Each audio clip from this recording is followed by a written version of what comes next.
Morning and welcome back to the channel to new blog. আমি মো ব্লগে তোমাদের অনেক অনেক স্বাগত আর ভালোবাসা জানিয়ে ব্লগটা শুরু করছি। সকাল থেকে আবার ট্রিমেন্ডাস পেটে ব্যথা।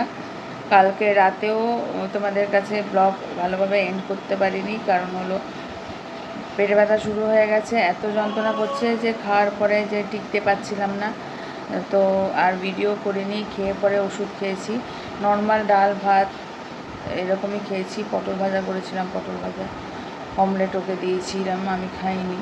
তবুও এতটাই পেটে যন্ত্রণা শুরু হয়ে যায় কি বলবো। সকালবেলা থেকেও তাই, সেম পেটে ব্যথা। চাও খাইনি, এখন প্রায় 10টা বাজতে চললো, 8টার সময় উঠেছি। এই মাত্র একটু ছোটো বাটিতে করে জল মুড়ি খেলাম, সকাল থেকে ওষুধ খেয়ে আছে। কেন যে এতটা হচ্ছে জানি না। আজকে দেখি ডাক্তারের কাছে যাব। আর অসহ্য পেটে ব্যথা হচ্ছে। ও তো বলছে এটা গ্যাস্ট্রিকের ব্যথা, হঠাৎ করে কেন এরকম হচ্ছে দেখা যাক। মুহূর্তারও শরীর খুব একটা ভালো না, ওই ঘর থেকে এখানে ঘুমোচ্ছে আর মাম্মাম ওই ঘর। তো দেখি কতটা কী করতে পারি। চোখে মুখে প্রচণ্ডই ব্যথা, একটা কষ্টর ছাপ আছে, বুঝতেই পারছো। পারছি না ব্যথাটা টলার করতে, এতটা ব্যথা উঠছে না, চোখে মুখে অন্ধকার দেখছি। তো এই হলো ব্যাপার, দেখি কি করি। কাজ বাজেও একটাও হাত দিতে পারিনি, শরীর এতটাই খারাপ লাগছে। মানে যখন যন্ত্রণা হচ্ছে না, তখন মানে ছটফট করছি, এই টাইপের যন্ত্রণা। তো আমার এইগুলো কখনোই ছিল না, হঠাৎ করে কেন হলো জানি না। চলো দেখতে থাকুন, আসছি এবার কিছুক্ষণ। তো এখন এই রান্না বান্না করতে শুরু করেছি। শরীরটা আজকে তেমন ঠিকই নেই, তবুও ওষুধ খেয়ে আর কি চলা। আজকে দেখি কখন যাওয়া হয় ডাক্তারের কাছে। এরকম ডিম ফাটা বেরিয়ে গেছে, এরকম এরকম ফেটে গেছে।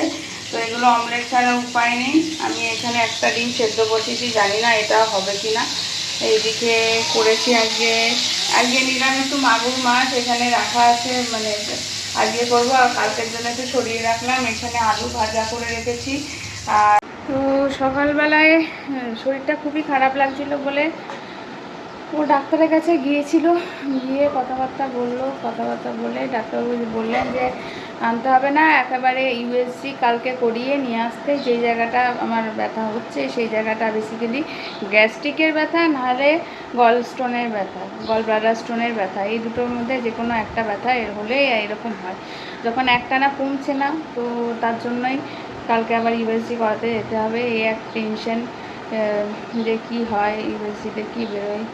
গ্যাস্ট্রিক তো একরকম, আবার গলস্টোনও আর এক রকম, দুটোই এখন চিন্তার। এখন দুটো ছোটো বাচ্চা, আমার শরীর বিগড়ালে পুরো সংসারটাই নড়ে চলে যাবে। এমনিতেই তো আমার সংসার অত গোছানো বাগানো নয়, এলোমেলো থাকে অনেক জায়গায়।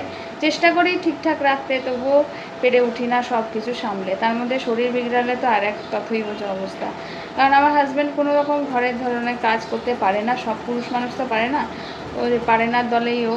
তো হ্যাঁ, বাচ্চাদেরও ওই সব করতে পারে না, না খাওয়ানো না চান করানো, এগুলো করতে মানে একেবারেই পারে না।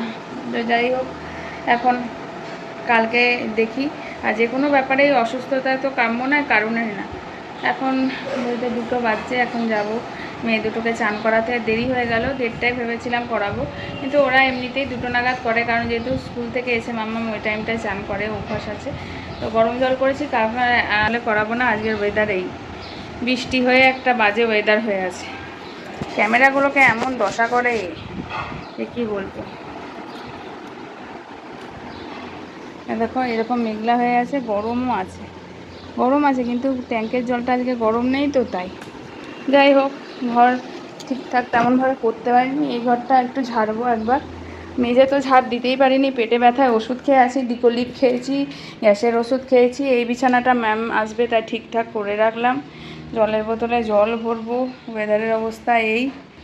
তো চলো রান্না, ওকে বললাম চিকেন আনতে, ওর জন্য চিকেন আমি করলাম। আর আমাদের জন্য করলাম একটু ভাইকে মাছ যে দেয়, সেই মাছের দেওয়ার ছেলেটাকে আমি এদেরকে সবসময় সবজির ভাই, মাছের ভাই এইসবই বলি, তো ওটা মুখ দিয়ে বেরিয়ে আসে। ওই ভাইকে বলেছিলাম যে তুই এনে দিস ভাই একটু জিওল মাছ, তো তাই এনেছিল, সেটারই আমি ঝোল বানিয়েছি। আর এইদিকে ওর নর্মাল যেটা খায় প্রত্যেক, যেটা ভালোবাসে, ডাল আলু ভাজা। আর এইদিকে হলো চিকেন কারি। এটার দিকে আমার তাকাতেই ইচ্ছা করছে না।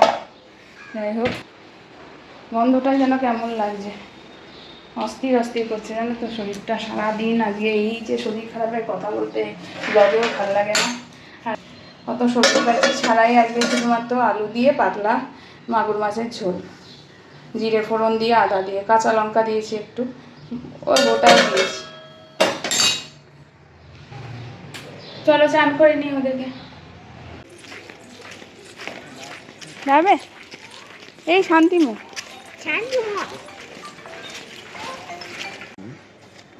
হুম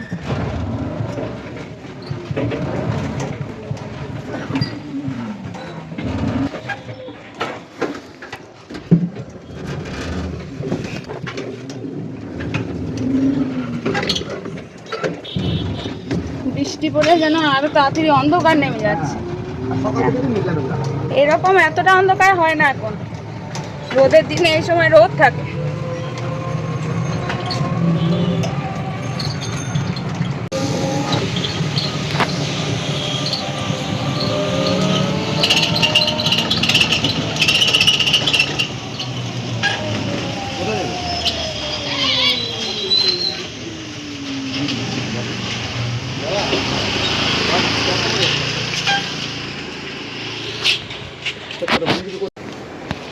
বাড়ির সামনে থেকে টোটো পেয়ে গেছি, একটু আজকে দেরিতে হলো, ম্যাডামের একটু পটি পেয়ে গিয়েছিল, একটু দেরি হলো আজকে আসতে, কারণ ম্যাডামের আজকে একটু পটি পেয়ে গিয়েছিল তাই। তো চলো চলে এসছে, এবার ঢুকবে। ক্যাম্পিয়াস না, চেস ক্যাম্পাস। তো মেয়েকে দেওয়া হয়ে গেল, এখন যাচ্ছি বাড়ি যাব। বৃষ্টি টুকটাক করতে শুরু করেছে, তাড়াতাড়ি করে টোটো বা রিক্সা পেয়ে গেলেই চলে যাচ্ছি, গিয়ে দেবো পুজো। মেয়ে আবার বমি টমি করে দিয়েছে, বড়টা না ছোটোটা, তাই ওকে ওষুধ দিয়ে ঘুম পাড়ানো আছে। ঘুম থেকে উঠলে খাওয়ানোর একটা ব্যাপার আছে, সেটাও একটা টেনশন। ওরও কেন অ্যাসিডিটি এত হচ্ছে এখন দেখি। ও তো এখনও বেস্ট ফিট করে, তো আমার জন্য হচ্ছে নাকি ঠিক জানি না, দেখা যাক। রাস্তা কম ভেজা।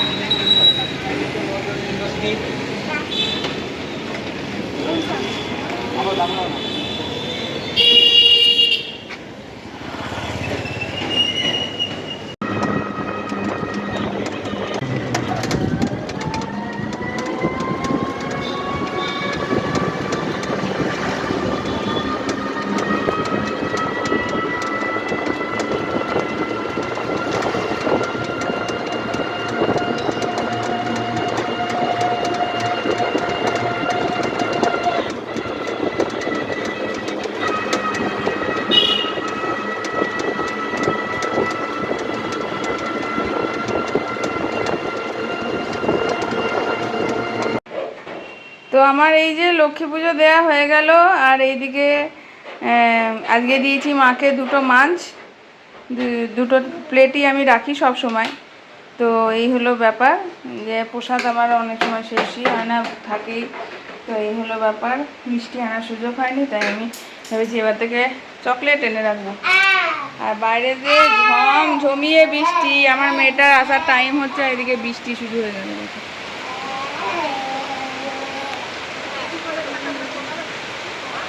কি করছো এখানে? সব রিমোটগুলো নিয়ে তুমি এই জলের ভিতরে ঢুকবে নাকি? এই জলের বোতলটার ভিতরে ঢোকা হবে নাকি? এই বোতলের মধ্যে এরকম এইগুলোতে ভিতরে তো আলাউদ্দিনের জিন্দা ঢোকে, জানো তো?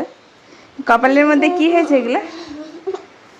আমি এদিকে পুজো করছি, তো এখানে কর্ম সেরেছি নাকি?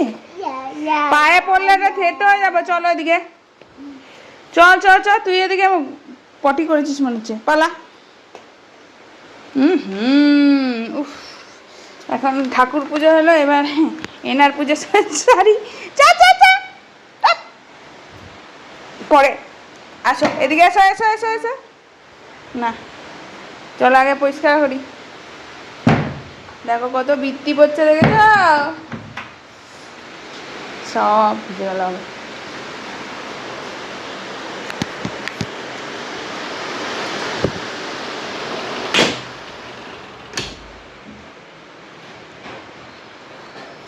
না, চেয়ার ঠেলে কি করবে তুমি? না,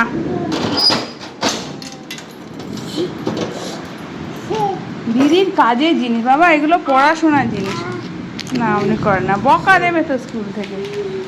বাবা বকা দেবে। এসো এদিকে এসো তো, চলে এসো এদিকে এসো, এসো চলো।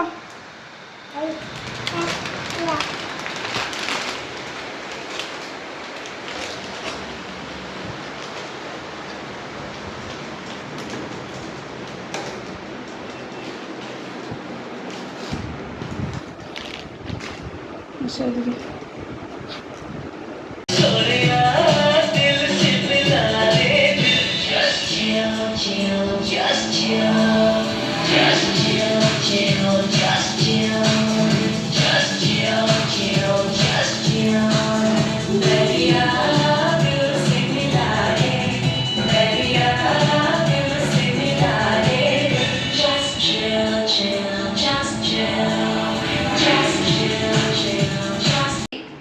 দাদু পিজা খাবে বলেছিল, সেটা এখন ডিউ ছিল, সেটা এতক্ষণে দাঁড়া এদিক থেকে ওপেন করতে হয়, ওর জন্য আনা হয়েছে। যেহেতু আমরা কেউ খাবো না, আমার তো খাওয়ার প্রশ্নই নেই, ওর বাবাও বলেছে না দরকার নেই, আমিও খাবো না। হ্যাপি? আচ্ছা খাও। এই বলে তুই খাবে? তুই খাবি নাকি পিজা? আচ্ছা হাতে কোল্ড ড্রিঙ্কসও, কোল্ড ড্রিঙ্কসটা আমি একটু খাবো। বসো বসো, মশলা দিয়ে দিই একটু, খাবে একটু দিদির সাথে? তুমিও খাবে? হ্যাপি কে দিয়েছে বলো তো এটা? ই ওর হাতেরটা না, তুমি আলাদা না।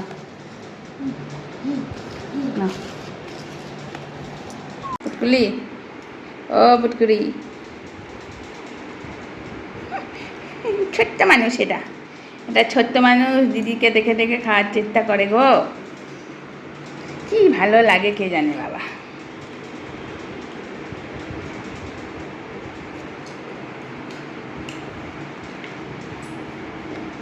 আস্তে আস্তে গলা লাগবে, ধরো হাতে ধরে খাওয়ার চেষ্টা করো, এবার হাতে ধরো।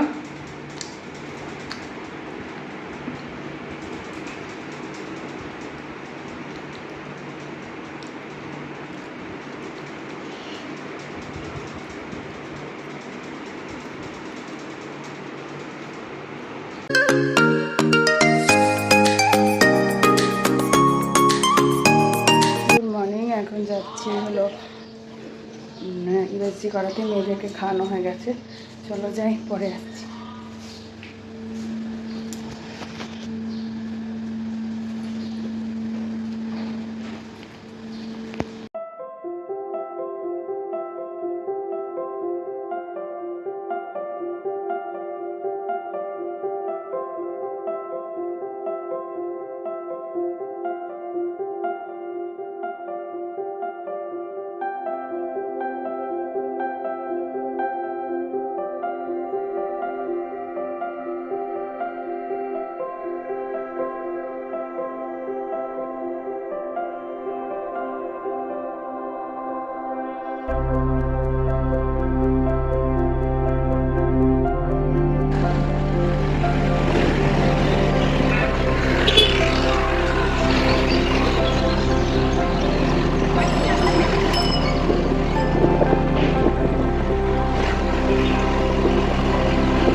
এইখানটা সবসময় জ্যাম থাকে, কারণ আমরা যাচ্ছি এখন রেড্ডিজ হেলথ কেয়ারে, যেখানে আমার বরাবর ইউএসজি হয়েছে। মহানন্দা ব্রিজ পেরিয়ে যেতে হয়। এই যে মহানন্দা ব্রিজ, এটা আমাদের মানে শিলিগুড়ি শহরের একটা বড় ব্রিজ, আর এখানটা দিয়ে আমাদের কানেক্টেড দার্জিলিং বন বা প্রধাননগরের এই দিকটায় যেতেই হয়। আর এই পাশে আছে শ্মশান, আমাদের শিলিগুড়ি শ্মশান যেটা আছে, এদিকে আরও আছে শ্মশান, এই দিকটা কাছে। আমার শ্বশুরমশাইরও এখানে শেষকৃত্য হয়েছিল, আর এখন এটা পেরিয়ে যেতে হয়। আর মোহর বসে বসে এনজয় করছে, কারণ ও বেচারা ঘরে বন্দি থাকে, খুব কম বেরোনো হয় মোহরকে নিয়ে। ও বেরোলে যে কি খুশি হয় বোঝার কথা নয়। তো তুমি দেখো ওর মুখটা চোখটা দেখলেই বোঝা যাচ্ছে ও খুব আনন্দিত, একদম খুশি মনে যাচ্ছে। বাট আমার খুব টেনশন ভিতর কাজ করছে যে আমার টেস্টের রিপোর্টে কী বেরোবে, কারণ আমার ভিতরে একটা ভয় ঢুকে গেছে যে এদের কিছু হলো নাকি, আমার বাচ্চাগুলো ছোট, যদি বাড়াবাড়ি কিছু হয়, এই একটা ব্যাপার। এই যে আমরা এখন পৌঁছে গেলাম রেড্ডিজ হেলথ কেয়ারে, এখন লিফট দিয়ে উপরে যাচ্ছি।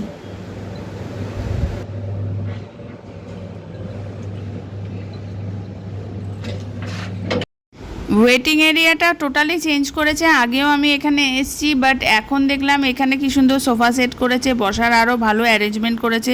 যেহেতু বেশিরভাগই প্রেগনেন্সির ইউএসজি এখানটায় হয়, আর তার জন্য বসার ব্যবস্থা খুবই ভালো।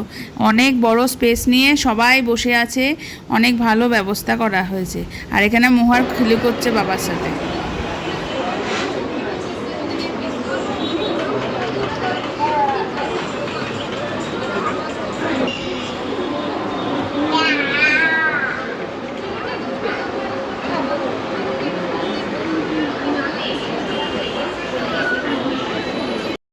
লিপস্টিকও লাগানো হয়ে গেছে।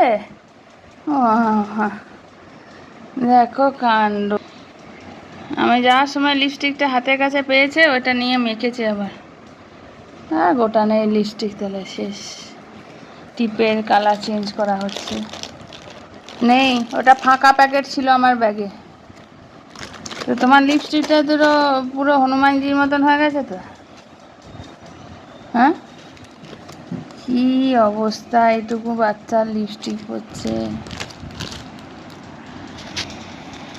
বাড়ি ফিরে এলাম, অনেকক্ষণ হলো, একটু শুয়ে বসে নিলাম, তারপরে একটু খেলাম। ইনি তো না খেয়েই চলে গেল, একটা কাজ আছে বলে। সকাল থেকে শুধু চা বিস্কুট খেয়ে গেছে। আমারও তো খালি পেট ছিল, এসে একটু ভাত করেই গিয়েছিলাম, তো এসে একটু ভাত ডাল খেলাম।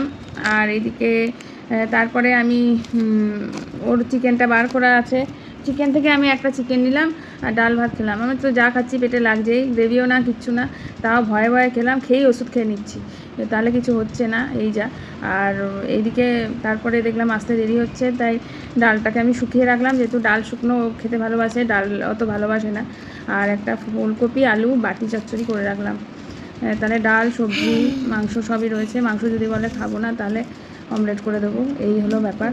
শরীরটা ভালো না, তবে ডাক্তারবাবু বললেন ভয়ের কিছুই নেই, না স্টোন না গ্যাস্ট্রিক, কিছু বুঝতে পারছে না। তবে বললো যে ফ্যাটি লিভার অল্প দেখতে পাচ্ছে, আর কি বললো একটা জানি কনস্টিপেশন আছে। তো এই হলো ব্যাপার, দেখা যাক কি হয়। ডাক্তারের সাথে কথা বলে মনে হয় কনস্টিপেশনের জন্য ওষুধ দেবে। আর রোদের মধ্যে বেরোয় না, শরীরটা খুব একটা ভালো নেই তো আজকে, যদিও খুব কম রোদ, ওই জন্যে বাঁচা। তাই একটু এসে খেয়ে পরে বসে নিচ্ছি, এরপরে এদেরকে চান করাবো। জামা ছাড়াইনি, একেবারে চান করিয়ে জামা কাপড় চেঞ্জ করিয়ে ঘরের জামা পরাবো। এর তো নীল জামার যা ভক্ত, বুঝতেই পারছো। আর বাবাকে ফোন করলাম, বললো যে আবার একটা কাজে চলে গেছি। এই আমার সাথে কালকে একটু রাগারাগি হচ্ছিলো, আসলে ইউএসজিটা ও বলছিল একটু পরে কয়েকদিন করাই চলো, কিন্তু আমি বললাম না, আমি না খুব ভয়ে একটা হয়ে গেছে। আমি চাইছি না যে কিছু হোক, মানে পেটে আমার কোনো কিছু বেরোক, সেটা তো কেউ চায় না। তো আমি দেখে নিতে চাইছিলাম, যেহেতু এতটাই অসহ্য। এখনও আমি খেয়েছি, ওষুধ খেয়েছি, এখানটা একটা অস্বস্তি আছে। এবার সারাদিন যদি একটা কোনো অস্বস্তি তোমার খেলেই হচ্ছে বা এমনিতেও হচ্ছে, তাহলে তোমার কেমন লাগে। দুদিন ধরে আমি চা পর্যন্ত খাইনি, চাটা যেহেতু পেটে একটু অসুবিধা করছিল। তো যেহেতু আমার চায়ের অত নেশা নেই, তাই আমার অত বোঝা যায় না। দেখি আমি একটু পরে বিকেলের দিকে আজকে একটু চা খাবো, কালকেও চা খাইনি। এই হলো ব্যাপার। মামারও মিস যেমন টাইমে আসবে, রান্নাবান্না এইসবই করেছি। সবজি ভাই এসেছিলো, যে সবজি দেয়, সে তার কাছ থেকে একটু পটল কুমড়ো এসব সবজি নিলাম। এখন কালকের জন্য তরকারি করব, ওইগুলোর জন্য কাটিয়ে রাখবো মাছিকে দিয়ে। পটলই কাটিয়ে রাখবো, হালকা পটলটা খুব হালকা সবজি তো, ওই জন্য ওটাই কাটিয়ে রাখবো। চলো পরে আসছি, মাম্মামকে দেখি, এই মুহূর্তে এবার চান টান করে নিই। আর এনার কখন খাওয়ার সময় হবে জানি না।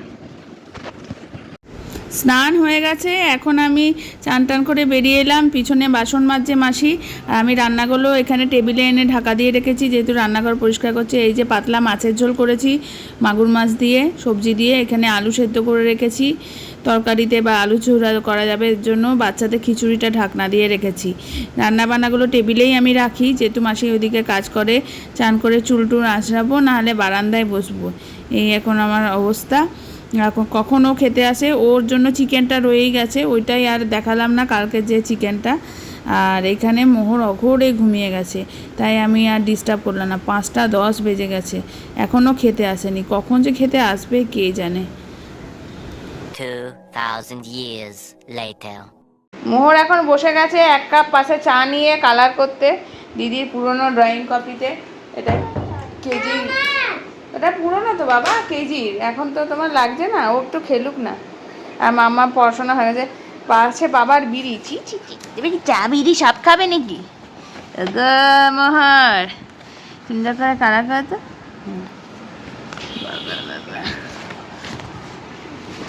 বলাই লালা লালা করে লালা লালা কালার করছে গো, লালা কালার করছে লালা। এখানে কত ফাঁকা আছে, এইখানটা করো। লা লা লা, বাহ বাহ, দুর্দান্ত। লা লা লা লা লা লা লা করে করে কালার করছে।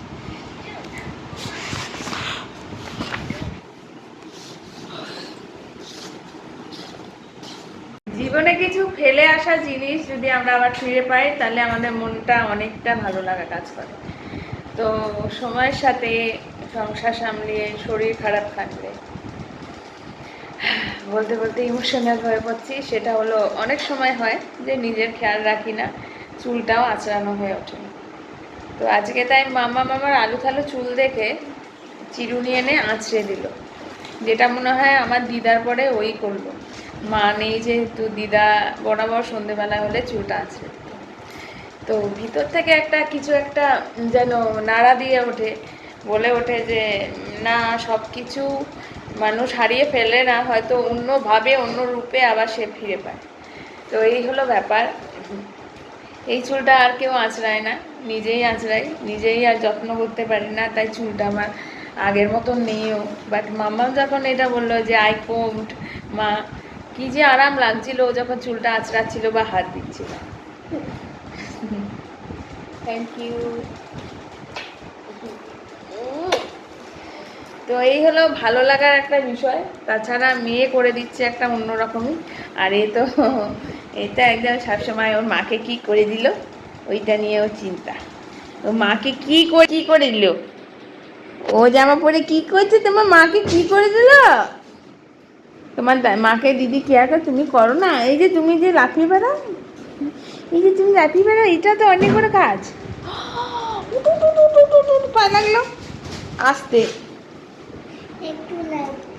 ব্যাস বস। যখন কোনো জায়গায় ব্যথা পাবি তখন চুপচাপ সেখানটা চুপ করে দাঁড়িয়ে যাবি, কমে যাবে কমে যাবে।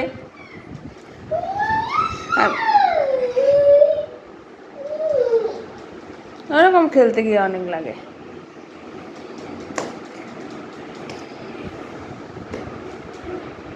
কমে যাবে, রাগ করো। হ্যাঁ দেখো, এই অষ্টপৃষ্ঠ, একার আকার আর আমি হলাম ওকার। দুজনা সবসময় মধ্যেখানে আমাকে রাখে, একার আর আকারও। এ হলো একার আর আমি ওকার, দুজনা হলো ওকার।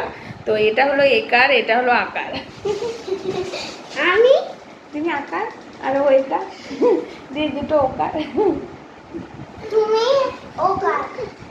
আমি তো ওখানে মিডল লেটারটা। চলো পরে আসছি, পাগলামির কথা। না তো পাগল নয়, আমরা পাগল নয় তো, কিন্তু পাগলামি করি মাঝে মাঝে, বল। না তুই পাগল নয়, পাগল নয়। যেহেতু ব্লগটা একটু পিছিয়ে গেছি, শরীরটাও খারাপ ছিল, তারপরে আমি নিজেও একটু ডিসঅ্যাপয়েন্টমেন্ট হয়ে গেছিলো যে ব্লগ সবাই দেখো না। তো ওই করে আমার ব্লগটা একটু পিছিয়ে গেছি। বাট ব্লগ আমি ভেবেইছি কন্টিনিউ করব। তো সেভাবেই আমি চেষ্টা করে চলেছি। তো দুদিনের ব্লগ একসাথে তোমাদের দিলাম। এটা যাচ্ছে শনি না, বৃহস্পতি আর শুক্রবার ব্লগ। আর এরপরে হবে শনি রবি ব্লগ, যদি পারি তো একসাথে দিয়ে দেবো, নাহলে আলাদাও দিতে পারি। আজকে বিকেলে হয়তো শনিবারেরটা দিয়ে দেবো, রবিবারেরটা কাল দেবো, এইভাবে দিয়ে দেবো। তো আজকে এখানেই শেষ করছি। সবাই খুব ভালো থেকো, সুস্থ থেকো। এখন আমার শরীরটা অনেকটাই ভালো আছে। তো কালকে আসছে আবার নতুন একটা ব্লগ নিয়ে। চলো আজকের মতন টাটা, টেক কেয়ার, সবাই খুব ভালো থেকো।